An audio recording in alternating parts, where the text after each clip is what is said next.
Again, as on your side, you can check out vehicle side situation.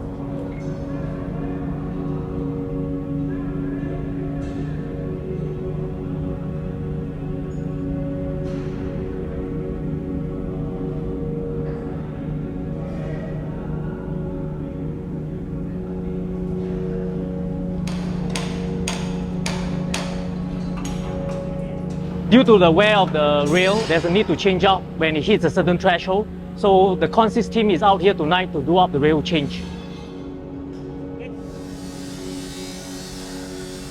Essentially, we cut out the part that the one rail and we replace it with another new rail. And to do this effectively, you will have to do the weldings on both sides as well. So that whole process takes that time, and typically every night we only have about 3 hours to complete the whole process. We have about 15 to 16 workforce of SMRT staff as well as our integrated workforce.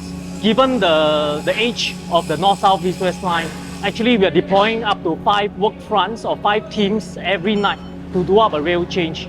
Every rail change can be up to 18 to 36 meters, so every night you can say we change out about 100 meters of rail.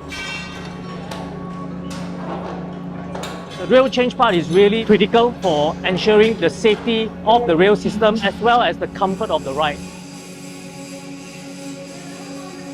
Track renewal is very interesting to me because it's literally the tracks. That's where we are working on. Trains can't run without the tracks.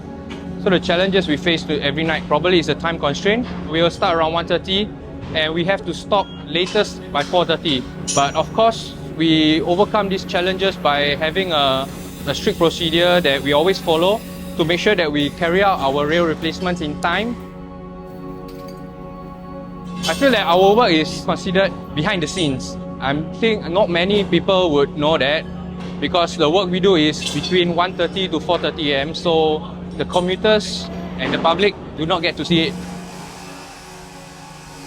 I think we should raise awareness at least to appreciate our guys who have been working very hard every day when everyone else is asleep.